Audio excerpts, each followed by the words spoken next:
ನಮ್ಮ ಬದುಕು ಹೇಗೆ ಬಂಗಾರವಾಗಬೇಕು, ಜೊತೆಗೆ ಆ ಒಂದು ಬದುಕು ಬಂಗಾರವಾಗಲಿಕ್ಕೆ ತಯಾರಾಗಿ ನಿಂತಿರ್ತಕ್ಕಂಥವರು ಮಾರ್ಗದರ್ಶನ ಕೊಡ್ತಕ್ಕಂಥ ಬ್ರಹ್ಮರ್ಷಿ ಪಿತಾಮಹ ಪತ್ರಿಜಿಯವರಿದ್ದಾರೆ. ಸೊ ಅವರ ಸಂದೇಶವನ್ನು ಈಗ ನಾವೆಲ್ಲರೂ ಕೂಡ ಕೇಳೋಣ. ಎಲ್ಲರಿಗೂ ನಮಸ್ಕಾರ.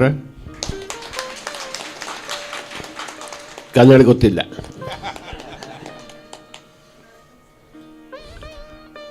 ಮೈಸೂರು ಗೊತ್ತು, ಕರ್ನಾಟಕ ಗೊತ್ತು, ಕನ್ನಡ ಗೊತ್ತಿಲ್ಲ. I am very happy to be here again in Mysuru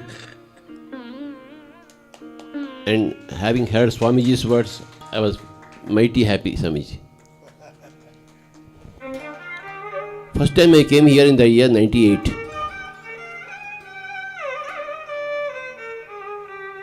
Every 2 months I used to come here. Then I started going all over the world, so my frequency has come low. After a long time I am coming again. I must thank Channabasappa for that. Very Channabasappa. Channabasava ಅವರು ಬನ್ನಿ. Please speak. Channabasappa, Basava. Channabasava. Channabasava. Give a big clap to this master. ಬನ್ನಿ, ಹೀಗೆ ಬನ್ನಿ.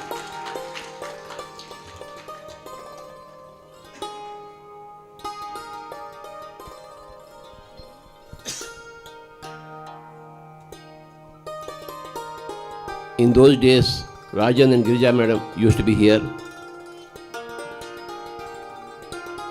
They have dedicated their whole life to the spirit of meditation. Now he is taking charge of Mysore.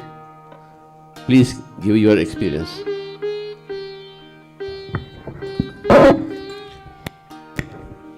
Thank you, sir. So, Yes. Lord Krishna told Lord Arjuna, "Hey Arjun, you become a yogi." That is the whole essence in Bhagavad Gita. Message from Bhagavad Gita. Arjun, you are a yodha, but you must become a yogi. This is the first statement we have to understand. The essence of Bhagavad Gita. Krishna tells Arjuna, hey, you become a yogi.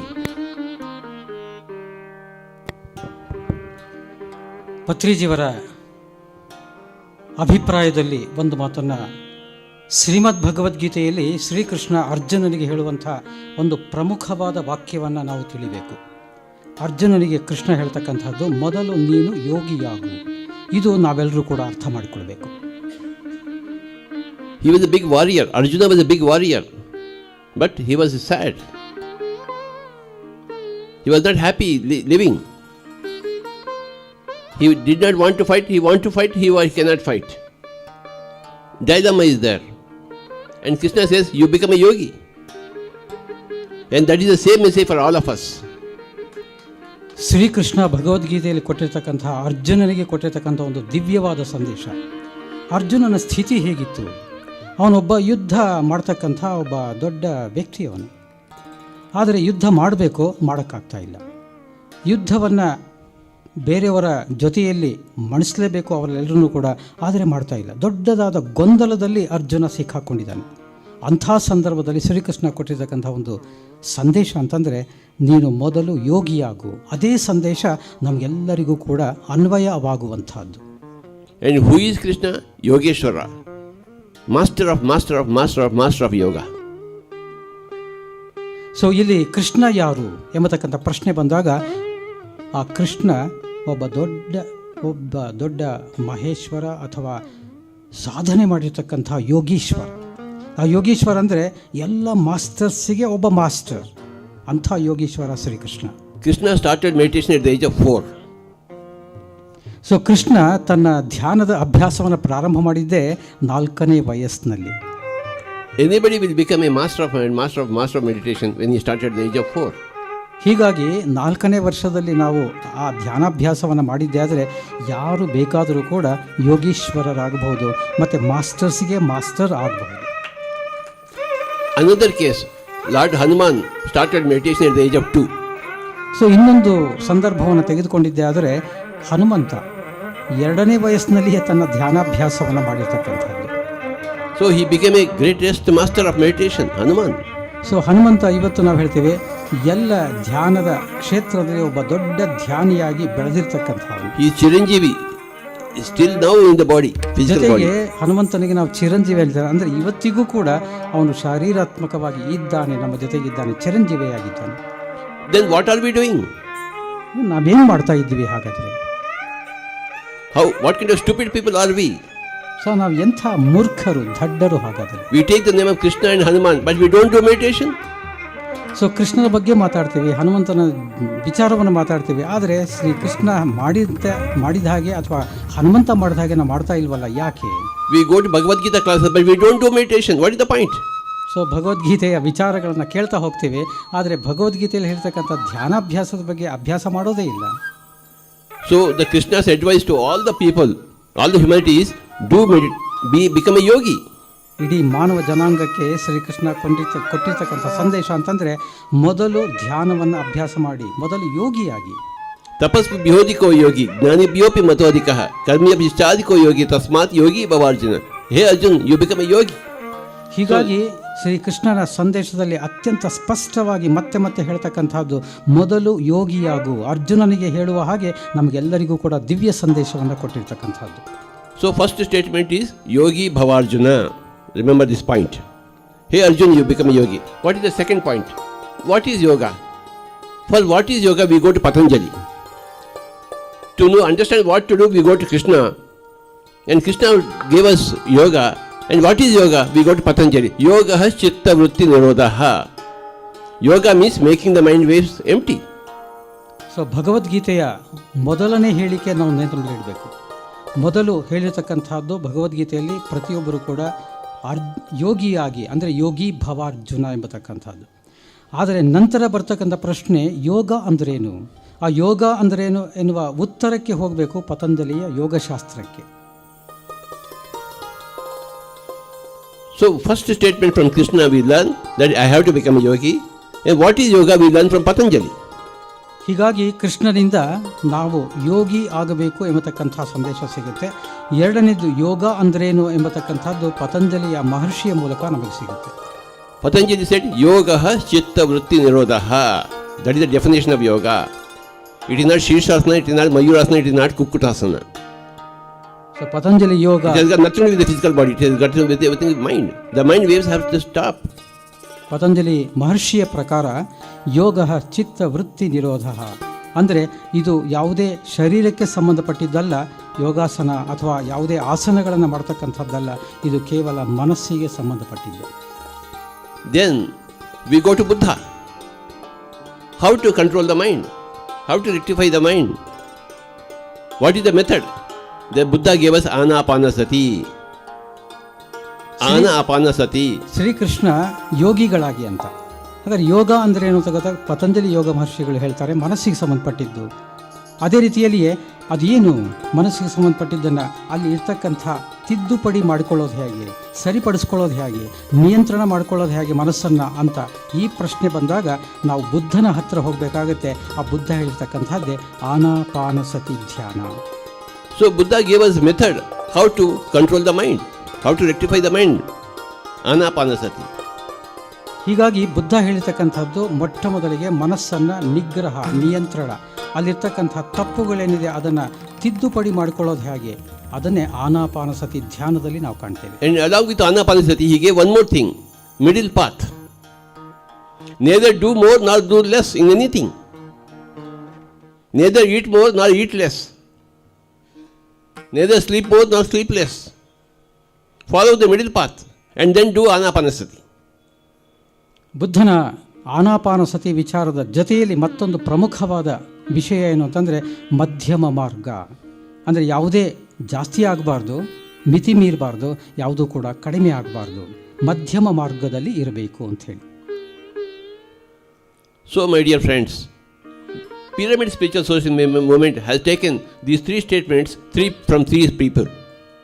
First is from Krishna, hey, I have to become a yogi. Second, we understand that yoga means rectifying the mind. Third, from Buddha we learned that we have to follow the middle path and we have to follow Anapanasati. ಹೀಗಾಗಿ ನಮ್ಮ pyramid spiritual societies moment ಈ ಮೂರು ವ್ಯಕ್ತಿಗಳ ಅಂದರೆ ಯೋಗೀಶ್ವರರ ಹೇಳಿಕೆಗಳನ್ನು ಅನುಸಂಧಾನ ಮಾಡಿಕೊಂಡಿರ್ತಕ್ಕಂಥ ಶ್ರೀಕೃಷ್ಣನಿಂದ ಮೊದಲು ಯೋಗಿಯಾಗು ಅಂಥೇಳಿ, ಪತಂಜಲಿ ಮಹರ್ಷಿಯಿಂದ ಅದು ಚಿತ್ತವೃತ್ತಿ ನಿರೋಧ ಅಂದರೆ ಮನಸ್ಸಿನ ನಿಗ್ರಹ ನಿಯಂತ್ರಣ ಸರಿಪಡಿಸ್ಕೊಳ್ಳೋದು ಹೇಗೆ ಅಂಥೇಳಿ, ಇನ್ನು ಮೂರನೇದು ನಾವು ಬುದ್ಧನ ಮಾರ್ಗದಲ್ಲಿ ಬುದ್ಧನಿಂದ ಈ ಒಂದು ಆನಾಪಾನಸತಿ ಧ್ಯಾನ ಮತ್ತು ಮಧ್ಯಮ ಮಾರ್ಗ ವಿಷಯವನ್ನು ತೆಗೆದುಕೊಂಡಿದ್ದೀವಿ. You should not leave samsara to go to take sannyasa. No, stay wherever you are. In your own home, practice middle path and practice anapanasati. ಹೀಗಾಗಿ ನಾವು ಇದ್ದಲ್ಲಿಯೇ ಮನೆ ಬಿಡತಕ್ಕಂಥದ್ದು ಅವಶ್ಯಕತೆ ಇಲ್ಲ, ಕುಟುಂಬ ತ್ಯಾಗ ಮಾಡಬೇಕಾದಂಥ ಅವಶ್ಯಕತೆ ಇಲ್ಲ. ಇದ್ದಲ್ಲಿಯೇ ಬುದ್ಧನ ಹೇಳಿಕೆಯ ಪ್ರಕಾರ ಆನಾಪಾನಸತಿ ಧ್ಯಾನ ಅದನ್ನು ಅಭ್ಯಾಸ ಮಾಡ್ತಕ್ಕಂಥದ್ದು ಮತ್ತು ಮಧ್ಯಮ ಮಾರ್ಗ ಅಭ್ಯಾಸ ಮಾಡ್ತಕ್ಕಂಥದ್ದು. There is no sacrifice here. ಇಲ್ಲಿ ಯಾವುದೇ ರೀತಿಯ ತ್ಯಾಗ ಇಲ್ಲ. You remain what you are. ನೀವು ಹೇಗಿದ್ದೀರೋ ಅಲ್ಲಿಯೇ ಹಾಗೆ ಇರ್ತಕ್ಕಂಥ. You do whatever you want. ನೀವು ಏನು ಬೇಕಾದರೂ ಮಾಡಬಹುದು. But follow the middle path and follow the anapanasati. ಆದರೆ ಮಧ್ಯಮ ಮಾರ್ಗವನ್ನು ಅನುಸರಿಸಲೇಬೇಕು ಮತ್ತು ಆನಾಪಾನಸತಿ ಧ್ಯಾನವನ್ನು ಅಭ್ಯಾಸ ಮಾಡಲೇಬೇಕು. ಮತ್ತು ಸಸ್ಯಾಹಾರಿಗಳಾಗಲಿ.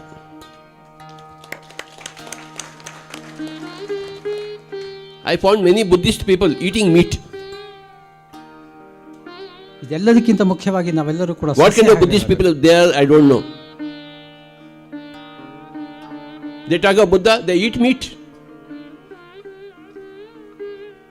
They are not at all Buddhists, they are anti-Buddhists.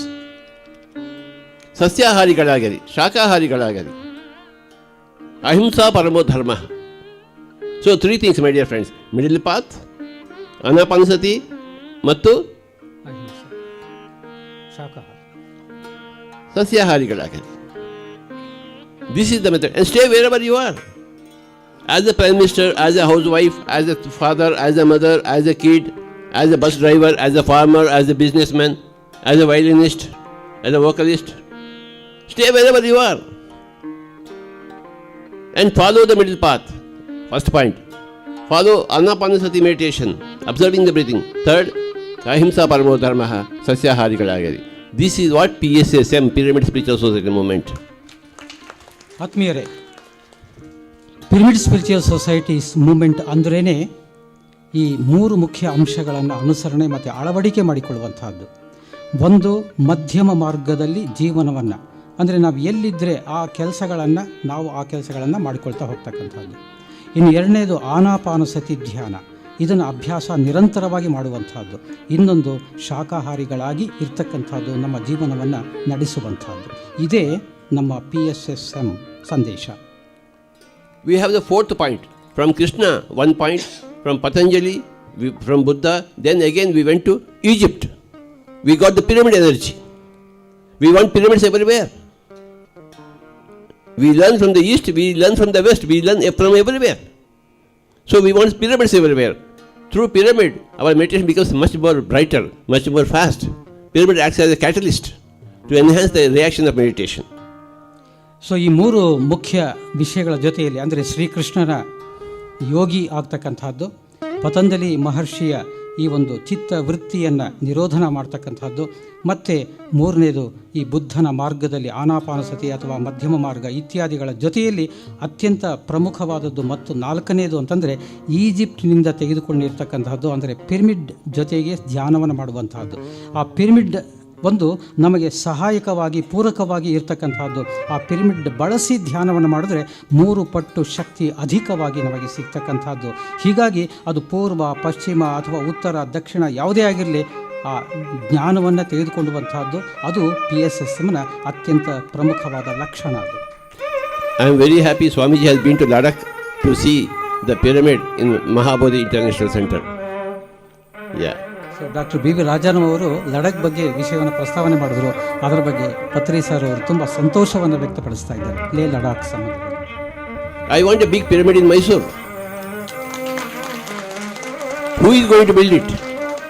So ಮೈಸೂರಿನಲ್ಲಿ ಒಂದು ದೊಡ್ಡ ಪಿರಮಿಡ್ ಆಗಬೇಕಾಗಿದೆ. ಯಾರು ಇದನ್ನ ನಿರ್ಮಾಣ ಮಾಡಬಹುದು? Is it myself or yourself? Who is going to build it? ಮೈಸೂರಿನವ್ರು ಮಾಡಬೇಕಾ, ಪತ್ರಿ ಸರ್ ಮಾಡಬೇಕಾ? I don't have any money in my pocket.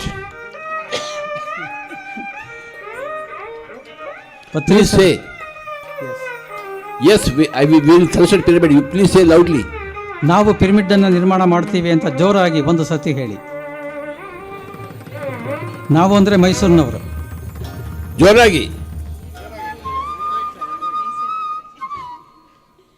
Because you have to construct a pyramid. I won't construct a pyramid. I don't have any money with me. I will teach meditation and I will inform you about pyramids. But you have to do pyramid. Our master has built a pyramid in his house. Tell about pyramid. Everybody say loudly, no medicine, no doctor. Like this. Again. Do you want medicine and doctor every time? Say loudly. Only meditation. No doctor, no medicine, no hospital, no surgery. Only meditation. This is PSSM.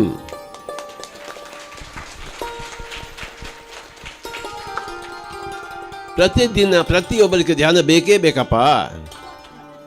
Kannada ಗೊತ್ತಿಲ್ಲ ಬಾಬಾ, you are Kannada master.